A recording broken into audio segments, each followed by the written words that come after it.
الرحیم. الحمد لله والصلاة والسلام على رسول الله صلی الله علیه و سلم و اشهد ان لا اله الا الله و ان محمدا رسول الله صلی الله علیه و سلم و علی آله و اصحابه اجمعین. اما بعد، برادرای عزیز، السلام علیکم و رحمت الله و برکاته. ما شما الحمدلله وقتی که الله شما منظره را می‌بینیم که ما شما در پغمان هستیم، که از جاهای بسیار زیبای شهر کابل است، ولسوالی پغمان. الله متعال برای ما شما نعمت‌های بسیار زیادی را در دنیا نصیب کرده. شما جوانای مسلمان متوجه باشین که در آخر زمان عصر فتنه هاست و سختی ها و مشکلات مسلمان ها بسیار زیاد است و خصوصا شما جوانان که هستین، در سر هر کدام شما 700 چینل 800 چینل ساتلایت متوجه دماغ و مغز شما است. این 700 800 چینل هر کدام از این به میلیون ها میلیون دلار مصرف دارند. اونا میفهمند که ارزش و قیمت یک جوان مسلمان در این عصر چی هست. از این خاطر برای گمراه ساختن از این جوان مسلمان، برای بیدین ساختن از این میلیون ها میلیون مصرف میکنند. اینا رو وقت دشمنای اسلام فهمیدن که شما همت یک ارزش قوی در عصر امروزی دارین، که اگر این جوانای مسلمان زیاد شوند و بیدار شوند، نظام الله و خلافت الله که برای ملائکه گفت که اینی جاعل فی الارض خلیفه و تطبیق کننده حکم و حاکمیت الله در زمین، امی جوانای مسلمان هستند. دشمنای اسلام میفهمند که اگر این جوانا بیدار شوند، اگر این جوانا عقیده توحید قرآن و سنت داشته باشند و اینا امی قسم که اول امت توسط قرآن و سنت تانستند که خلفای راشدین خلافت راشده را بسازند و نظام الله را در 3 قاره دنیا، در عصر عمر رضی الله تعالی عنه، در عصر خلفای راشدین 3 قاره دنیا کشف شده بود. قاره اروپا بود و آسیا بود و افریقا بود. در هر 3 قاره بیرق اسلام بلند شد. در زمان معاویه ابن ابی سفیان کشتی های جنگی مسلمانان در بحر مدیترانه حرکت میکرد و دشمنای اسلام تمام در هر لحظه می لرزیدن و می ترسیدن. و در عصر عثمانی ها بزرگترین مرکز رومانی ها که قسطنطنیه بود، این تبدیل شد به اسلامبول، مرکز اسلام شد. این الیا میفهمند که اگر جوانای در اسلام پیدا شود مثل صلاح الدین ایوبی، اگر جوانای در اسلام پیدا شود مثل محمد فاتح که قسطنطنیه را فتح کرد و صلاح الدین ایوبی که قدس شریف را فتح کرد، و اگر مسلمان ها و جوانای مسلمان مثل اصحاب رسول الله صلی الله علیه و سلم که اسامه ابن زید رضی الله عنهما، که اسامه یک جوان است 18 یا 20 ساله یا 22 ساله، بالای اسب سوار است و لشکر از رسول الله صلی الله علیه و سلم به طرف روم روان میکنه و بزرگترین اصحاب که سفیدای صحابه هستند، ابوبکر صدیق، عمر فاروق، عثمان ذوالنورین، علی بن ابی طالب و دیگر اصحاب کرام، اینا در پایین هستند و اسامه سر اسب سوار است، سپه سالار اسلام است و به طرف فتوحات میره و یا اولین سفیر اسلام که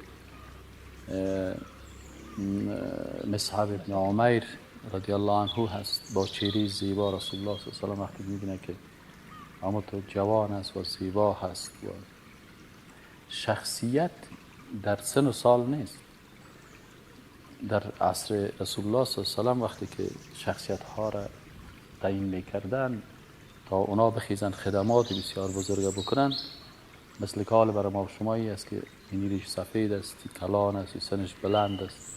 نه خیر، شخصیت به سن تعلق نداره، شخصیت به ایمان تعلق داره، شخصیت به قناعت، شخصیت به فکر تعلق داره. بعض حالات می باشه که یک جوان است 20 ساله لکن شخصیت ازی و مغز ازی و ایمان ازی و فکر ازی از یک 70 ساله که بسیار بلند می باشه. بناهن رسول الله صلی الله علیه و سلم برامت جوانهای با شخصیت برامت وظایف بسیار قوی روان می کرده. وقتی که رسول الله صلی الله علیه و سلم به هجرت میره، شما تصور کنین که مردم آماده هستن و میخواین که چند نفره بیاین رسول الله صلی الله علیه و سلم به شهادت برسانن و علی رضی الله عنه میاد بستر از این خواب میکنه. یعنی وقتی که یک کس قتل میکنه او اول روی شلوش نمیکنه، شاید هیچ روی شلوش نکنه، تو راسن بیای و او را بزنه و به شهادت برسه. لکن ایمان ببینین، قوت ایمان ببینین، قوت دفاع از اسلام ببینین و قوت آمادگی رو ببینین که چطور آماده میشه به خاطر ای که به خاطر دین الله قربان شود. بناهن اینمی شخصیت هایی که در اسلام، جوانایی که الگو بودن و تانستن که بیرق اسلام در 3 قاره جهان بلند بکنن، ارزش از اینا را مستشرقین کسایی هستند که اینا را خواندن و تحقیق کردن و مطالعه کردن. یک وقت اسرائیل یک برنامه تحقیقی داشت، اما بانک مصرفی از این پول که مصرف میشد این را تو اوپن گذاشته بود. کسایی که در راستا تحقیق میکردن برای از اینا میگفت که شما ببینین که چطور لشکر صلاح الدین تانست که قدس فتح بکنه. تحقیق سر چی بود؟ سر ازی بود که آیا علت فتح قدس در این حالت در شخص صلاح الدین بود؟ آیا علتی که اونا قدس فتح کردن در جوانایی بود که در کنار صلاح الدین ایوبی بودن؟ آیا قوت در صلاحی که اونا داشتن، امکانات تسلیحاتی که اونا داشتن؟ آیا قوت در ایمان و فکر و اندیشه کسانی که در پالوی صلاح الدین بودن؟ سر کل از اینا تحقیق میکردن. به خاطر ازی که اگر وقتی اونا دریافتن که اصل علتی که اینا قدس فتح کردن در اونمو جوانایی بودن که یک صلاح الدین نبود. صلاح الدین خود یک نفر من حیث رهبر بود، لکن 10,000 یا 20,000 جوانی بودن که 20,000 جوان 20,000 صلاح الدین تشکیل میدن.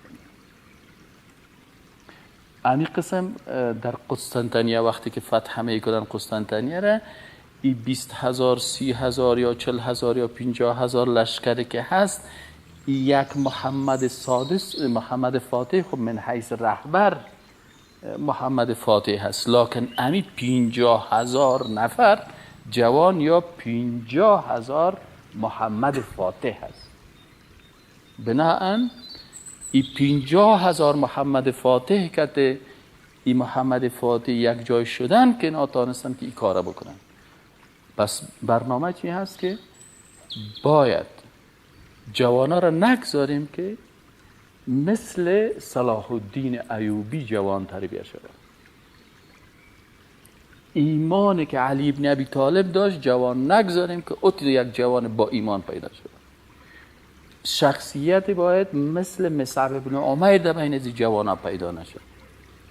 شخصیت مثل محمد فاتح در بین از اینا پیدا نشد.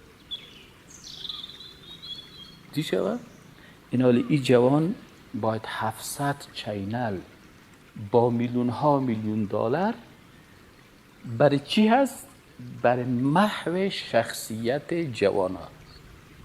کی جوان 18 ساله‌ای که در رأس صحابه قرار میگیره، سر اسب سوار میشه اسامه بن زید و کبار صحابه در پایین هستن.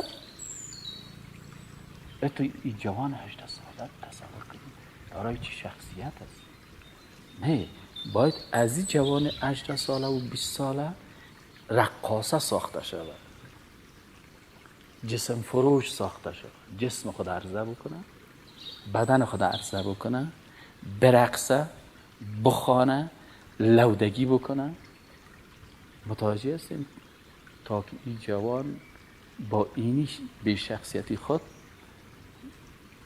عرابه های اونمو فحشا و منکرات غرب بچرخانه، نه ای که در رأس ازی رهبریت جهان باشه، نه ای که در رأس ازی باشه که مصعب ابن عمیر یا علی ابن ابی طالب یا محمد خامس یا اسامه ابن زید یا مثلا صلاح الدین ایوبی. اینا فکرشانی بود که ما من حیث خلیفه الله در زمین اینی جاعل فی الارض خلیفه، ما چطور بیرق اسلام اگر اونا می بودن دی فکر می بودن که ما چطور بیرق اسلام در بالای قصر کرملین بالا بکنیم، ما چطور سر برج بلند فرانسه در اموجه باید بیرق اسلام بالا باشه، سر او دیوار بلند چین باید بیرق اسلام بالا باشه، سر قصر سفید اونجا باید بیرق اسلام بالا شد. این حالا اگر اوت جوانای پیدا شود، غرب میخواه که به شکل از اشکال اما تو جوانات تربیه نشه.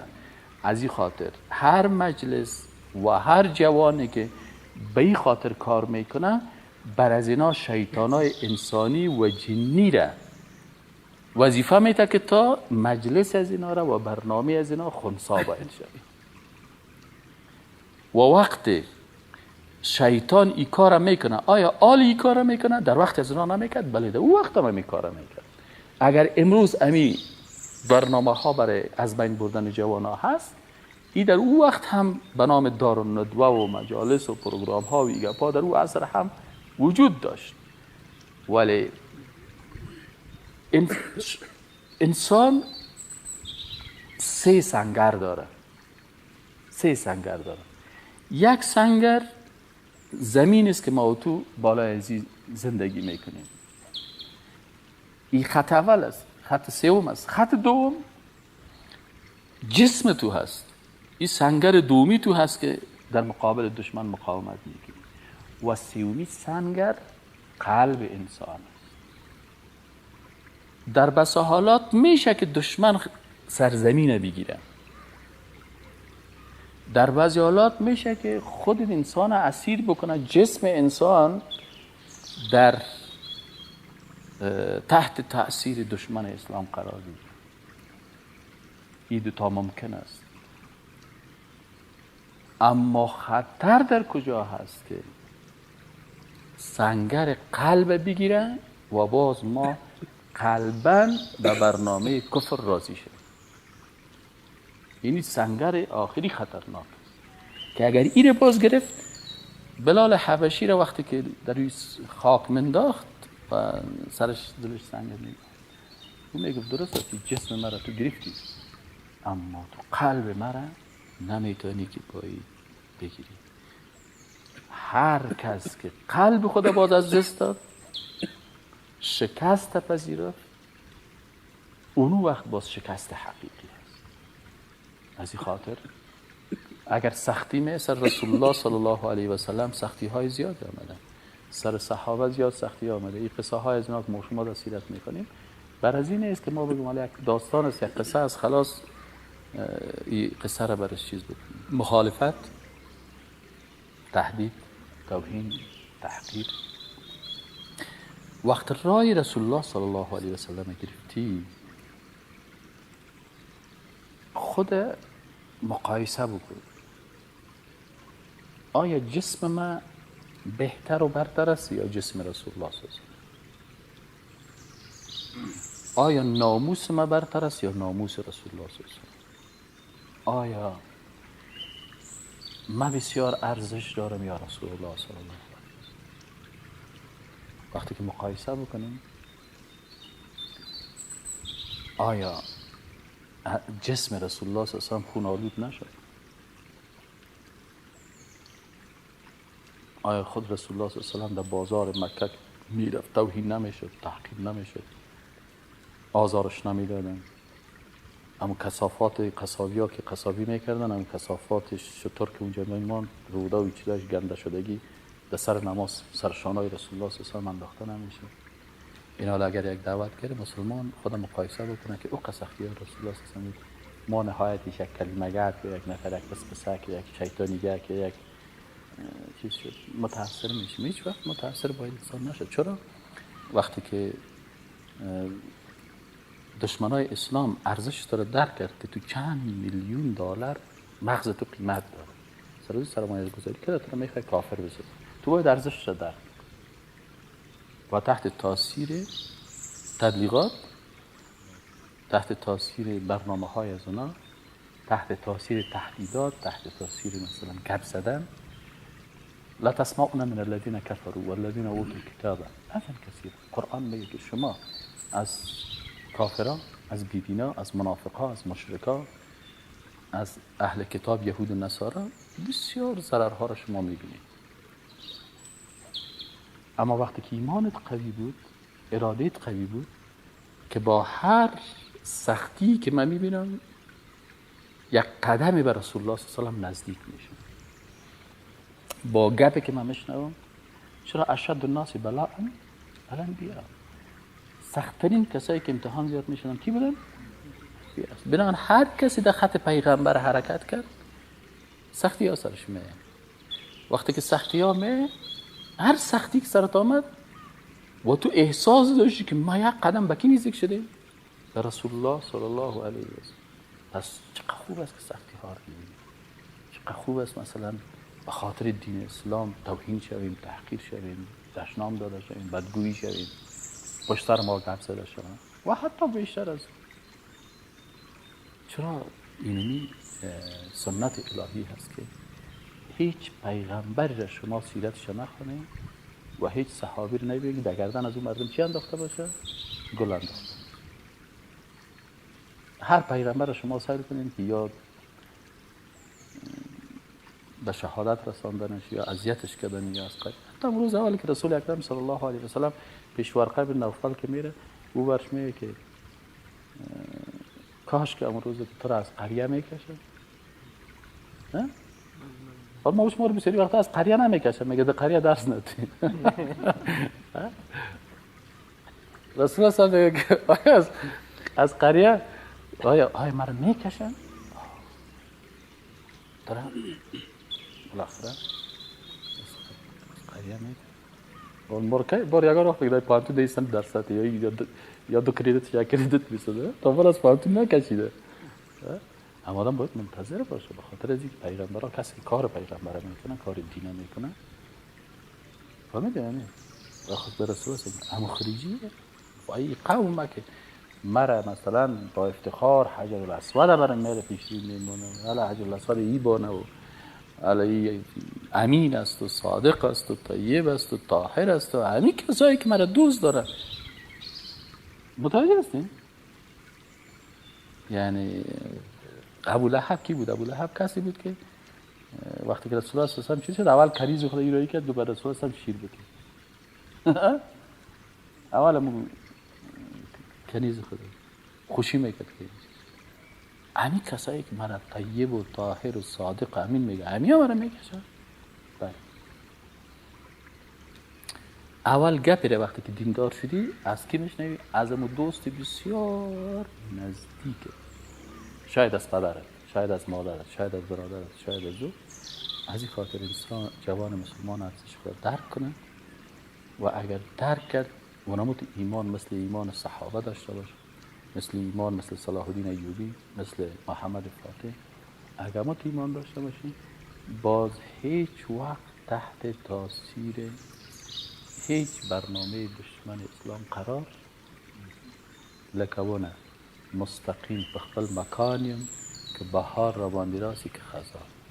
درخت هستی که چقدر قوی است، اگر درجه حرارت 50 درجه هم شاید درخت به جای خود استاد است، امو وظیفه‌ای که الله برش سپرده امو انجام بود. این درخت بدون هدف استاد نیست. توجه هستید؟ هیچ چیزی در طبیعت به هدف نیست.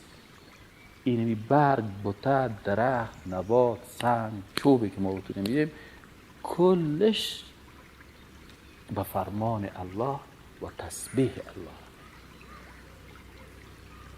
پس این وظیفه در درجه برف هم که ببره با محالت خودشی است، استاد است با امر الله را تطبیق میکنه. آیا موضوع از یک درخت کده، از یک نبات کده ضعیف میشی؟ از این که باز اگر ضعیف شدیم با رزو شخصیت ما کاملا تحت صفر. در غیر از این انسان مسلمان هر قدر که سر سختی آمد، هر قدر که سر چیز شد، به مو اندازه انسان احساس قوت و احساس من مریض شدم. پیش از مریضی در دل من راست برتان بگم در دلم گشت، من گفتم شاید مرا کس دوست نداشته باشه. الله برام به اون مریضی ثابت کرد که مرا بسیار مردم دوست. چرا که یکی از دشمنای اسلام در در فیسبوک نوشته کرده بود، گفت وقتی که مرض مریضی و گپ مرگ استاد دایی شد آنقدر عکس العمل زیاد شد که ما به این باور شدیم که یک قرن دیگه هم خشونت و جنگ در افغانستان دوام میکنه.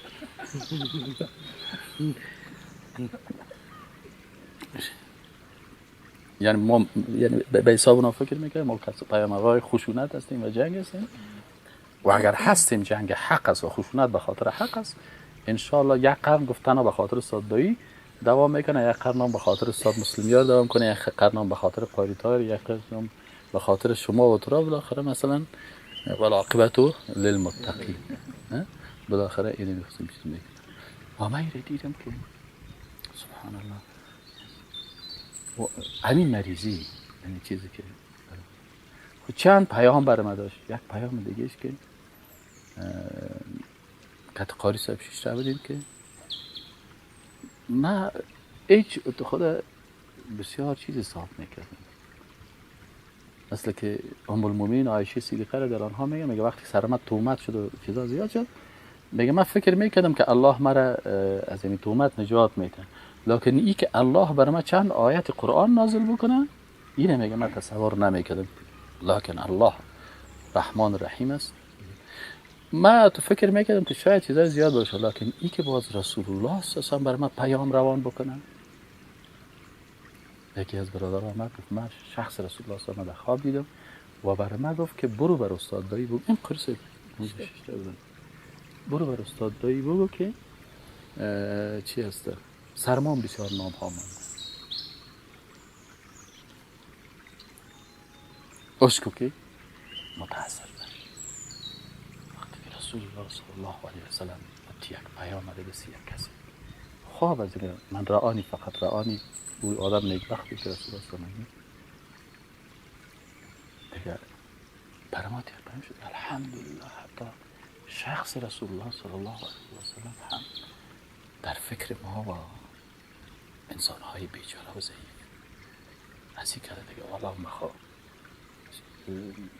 از این کرده چیز زیاد دیگه برای یک مسلمان اینمی از این پیام کرده من دیگه پیام که رسول الله صلی الله علیه و سلم از این کرده من دیگه هیچ در زندگی خود یعنی با ارزش عزیزترین پیام در زندگیم از مادرم که است، پدرم که است، خواهرم که است، برادرم که است، دوستان که است، پیام شخصی رسول الله صلی الله علیه و سلم بود.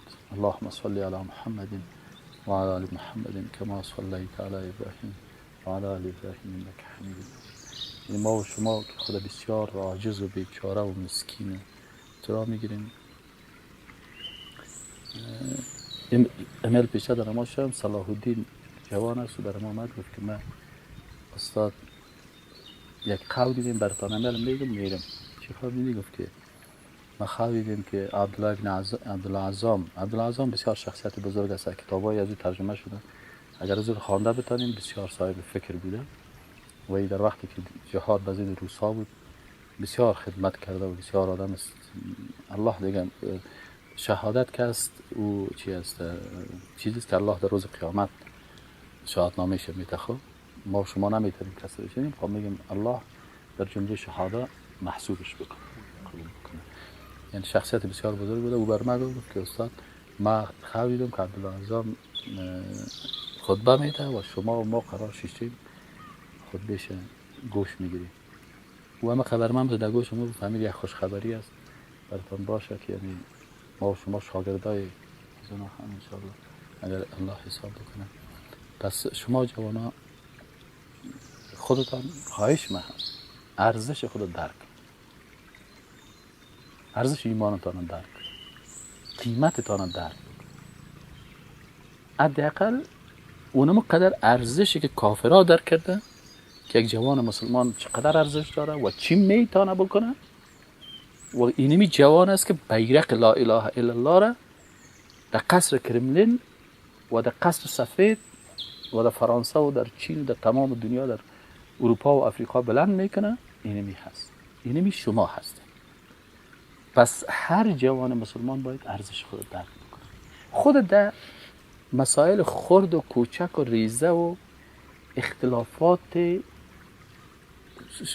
شما فقها نیستین، فکرتان باشه. مسائل فروعات فقیره، اختلافات فقیره که دست ما یک قسم بارم که دست ما یک قسم بارم، این مسائل اجتهادی و کوچک هم مثلا سر چهارمش فرض است، سومش فرض است، چی است؟ این علما کلشان 14 قرن خدمت خدا کردن، بیان کردن. محبت با الله داشته باشین، محبت با رسول الله صلی الله علیه و سلم داشته باشین. وقتی که حدیث صحیح امام صاحب ابو حنیفه رحمت الله علیه که میگه که اذا صح الحدیث فهو مذهبی، عمل بکنین مطابق قرآن و سنت. خود زیاد در مسائل اختلافی و اجتهادی که او وظیفه مجتهدین و فقها هست و سر فتوا نتین. ما و شما مفتی نیستیم. همین از ما که فرسان میکنن مسئولیت فتوا را نداره. من تا میگه که مثلا بیادر مکت فقار فلانی شیر خورده و چطور کرده برای من برش تلفن میگم برادر عزیز ببخشید این موضوع مربوط به فتوا میشه، شما برین از این. شما جوانا خود در اینی خود قاضی و مفتی و مجتهد جور نکنین. خود جوانای با فکری که بسازین که چطور میتونین که کل جوانا را با هم امت اسلام متحد بسازیم و این امت اسلام بیرق اسلام در اروپا و در امریکا و در شرق و غرب بلند بکنه. این قسم جوان باشه. ارزش شما او وقت می باشه. اما اگر در چیزی که مسلکت نیست خودم مصروف ساختی و وسط هم نمیرسه، بجز از اینکه تو دامنه اختلاف زیاد بسازی چیزی کار کرده نمیتونی. آنچه که وظیفه مجتهدین است او را بارین برای مجتهدین، آنچه که وظیفه فقها هست او را بارین برای فقها، آنچه که وظیفه قضا هست او را بارین برای قاضی، آن چیزی که مثلا بر جای فتوا است او را بارین برای عالم مفتی. آن چیزی که مربوط فکر است، وحدت مسلمان است، یک جا ساختن صف مسلمان است، اخوت اسلامی است، برادری اسلامی هست و بلند کردن بیرق لا اله الا الله است. سر از این کار بود و این کار هر مسلمان است، هر جوان مسلمان است. اینجاست که ارزششان هم پیدا میشه و اینجاست که باز ما خدمت هم کرده میتونیم و اینجاست که برادری مسلمان ها را برادری را هم یکی میکنیم. از این خاطر اگر خلافت عثمانی جور شده، خلافت راشدین بوده یا عباسی ها بوده یا اموی ها بوده، یا وقتی خلافت ها را ساختن که شافعی و مالکی و حنبلی و سلفی و مثلا حنفی کلشان در یک صف قرار گرفتن به نام صف چی؟ اسلام.